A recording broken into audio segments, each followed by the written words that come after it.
Joining us now to debate that issue, Jared Bernstein, senior economist at the Economic Policy Institute. He's author of All Together Now, Common Sense for a Fair Economy, and Club for Growth President Pat Toomey. Pat, what's wrong with the Democratic proposal? Well, the last thing we need right now is a massive tax increase, and that's exactly what they're proposing. I mean, let's think back of where we came from.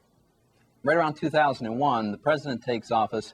We're recovering from the blow up of the internet stock bubble. We have corporate scandals. We have September 11th, and the economy is in rough shape. In 2001, and more importantly in 2003, we have a package of tax cuts that really kicked this economy into high gear. 5 years of growth, 3 years of very strong economic growth. Stock market rising tremendously. Family household wealth goes up significantly. Unemployment's down to 4.5%, below the average of the last 3 decades. And what do the Democrats do? They want to undo all that. They've proposed a budget in which they choose to have the Bush tax cuts go away. That's a $600 billion increase in taxes over just the next 5 years, not to mention beyond that. There's no way that's good for the economy, and it comes at the worst possible time. Pat, should we let the Bush tax cuts expire? Is it really a tax hike? It's a huge tax increase. There's no question about it. Tax rates would be much higher than they are today if the Democrat budget becomes law. And what we need is to keep the rates where they are today and actually work at lowering them still. All right, Jared, what's your side of this whole thing? Is it really a tax hike at this point? I think what the Club for Growth and Pat need to recognize are 3 factors. One, November 2006 was a bad month for the Club for Growth. A lot of their folks lost, and the Democrats took over in the midterms. That's why you're seeing a different set of budget priorities. That's the second point. Democratic budget priorities are different than Republican ones, and that's what we're seeing today.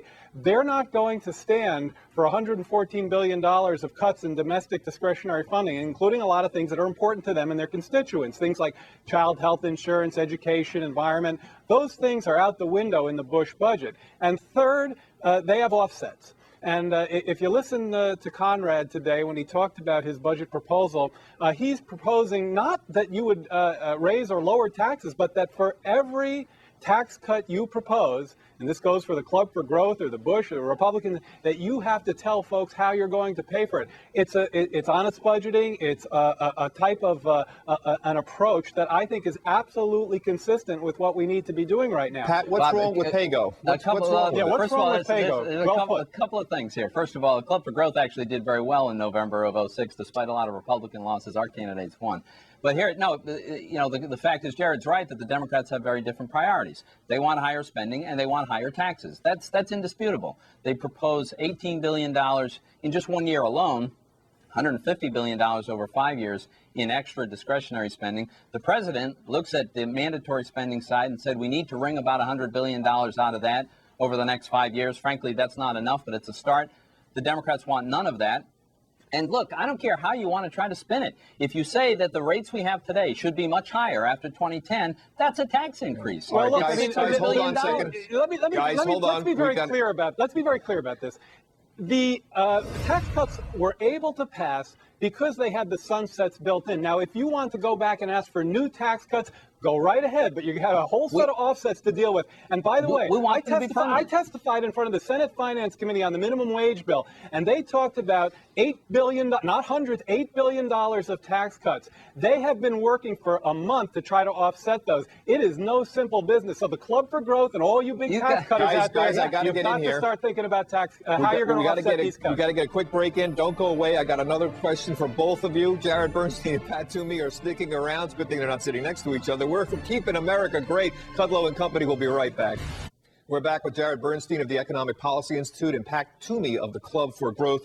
And Jared, let me just start with you here. The Economic Policy Institute, the way I always understood it, looks out for the interests of low and middle income people. Is there anything in this budget that is going to help them?